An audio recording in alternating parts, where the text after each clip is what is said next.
So we've been talking a lot about carbohydrate structure, and now we're going to talk about these structure-function relationships and how they relate to the polysaccharides. Okay, so after watching this lecture, you should be able to describe the structure and the function of common polysaccharides.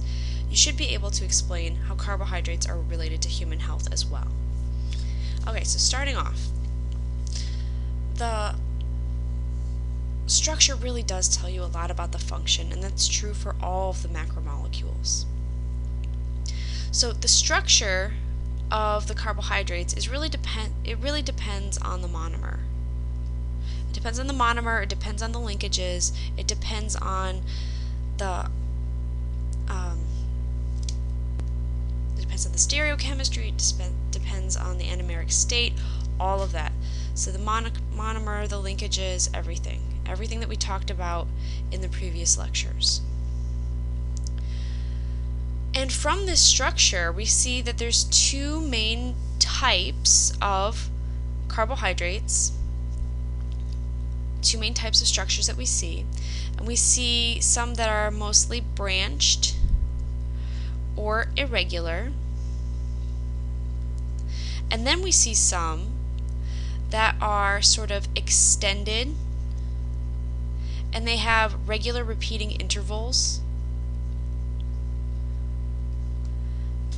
And these structures really tell us a lot about what these do for the cell.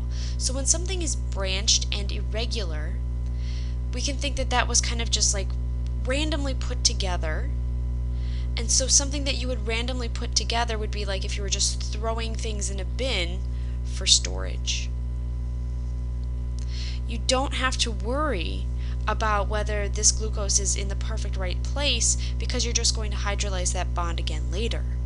So as long as it's in the bin, as long as it's part of this polymer, then you can access it later. Whereas these carbohydrates that have extended regular repeating units of just a couple oligosaccharides or a couple monomers, they're very repeatable. Those tend to be used for structural purposes, because you need to be able to predict that this area is going to be available for hydrogen bonding and this area will not be. This will be a reducing sugar and this will be a non-reducing sugar. This has to be predictable, it has to be dependable, because this is really used for structure, and that's so important. We have to know exactly what that Lego piece looks like. Whereas for storage, you can just throw it in the bin and look at it later. Okay, so a couple examples of these molecules. Here we see amylopectin, and we can see alpha 1,6 glycosidic bonds and like these sort of strange branching points.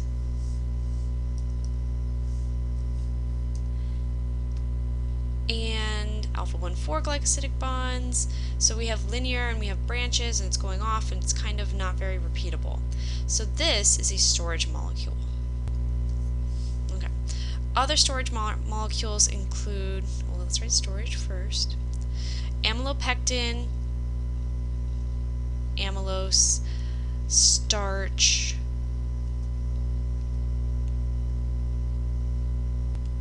and glycogen. So, as a mammal, you store your cellulose as glycogen, and we'll talk more about that during cellular respiration. Plants tend to store their glucose as starch. These are very branched polysaccharides of glucose. And amylose is actually linear.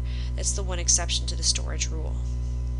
Right, down here, we see this lovely repeating pattern. Each one of these circles is a different monomer, and those branches are actually glycosamines.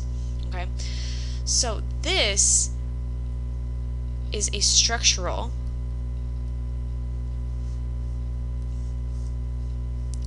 carbohydrate called peptidoglycan. We find this in cell walls because it is so sturdy and it is so repeatable. You can cover an entire cell with it, and you know exactly which piece goes where, and then these branch points are very regulated so that we know that we're going to have these extra support systems here, there, and everywhere. Other structural carbohydrates include cellulose, which is another polymer of glucose. It's just arranged in a different way. Chitin, found in insect exoskeletons. And then glycosaminoglycans. So we see a lot of like carbohydrate amide linkages here, because those can be used to improve the strength of the molecule so much.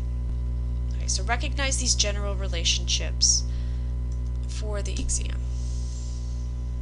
Okay, finally, let's talk about how carbohydrates relate to human health, because really that's a main reason why most of you are here. You want to go to med school or graduate school, help humans. And even if you don't, at least this is interesting, because carbohydrates are related to human health in human blood group antigens. So this is important if you have blood, which I assume you do. I don't know, I didn't ask. So these blood group antigens are actually displayed on the surface of blood cells. And these are our lovely carbohydrates. So they can either be connected to the membrane via a membrane protein, or they can be connected via a lipid itself. So, but either way, they're like tethered to the outside of your red blood cell.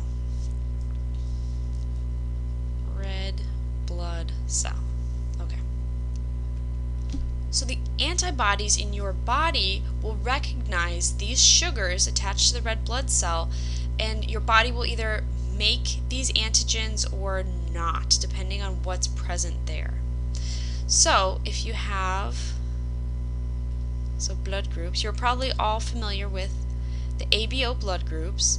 If you have the O blood group, then you actually have no special attachments here.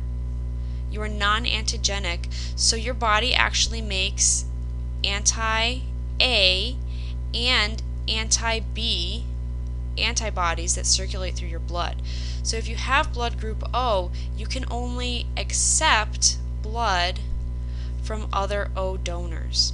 But because you don't have any of these other antigens, you can actually donate to anybody else. So they're the universal donor, but they can only accept from other O blood groups. Okay, if you have blood group A, then your cells produce the A antigens, which have one additional carbohydrate, a GalNAc. And so then you would make anti-B antibodies, and you can accept A blood, or you can accept O blood. If you have blood group B, you produce anti-A antibodies, and you can accept B or O. And if you have AB, then that means you have your cells display a combination of the A carbohydrates and the B carbohydrates. So you actually don't make any antigens. So you can actually accept from A, B, O, or AB. Although these people can only donate blood to other AB people, they are the universal acceptors. However, because this is really a simplified picture, if you're actually in a situation, you have AB blood and you need a transfusion, most of the time they only give you other AB blood, because there's a risk that other antigens in the plasma might affect your body. Okay, and back to the carbohydrates. Here I found a diagram.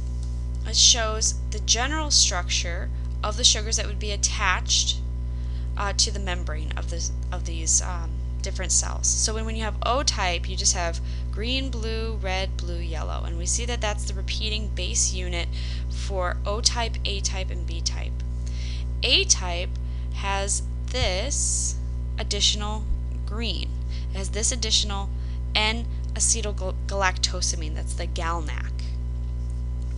Whereas in B type, one moment, we see an addition of galactose. So these sugars are different, and this one sugar difference, here it doesn't have any, and here we have a new one, and here we have a different one. This is what causes this huge reaction in your body, just one additional sugar. So this again emphasizes the importance of structure-function relationships. Sometimes small changes make no change, but in this case, a small change can have a huge impact on your patient's health.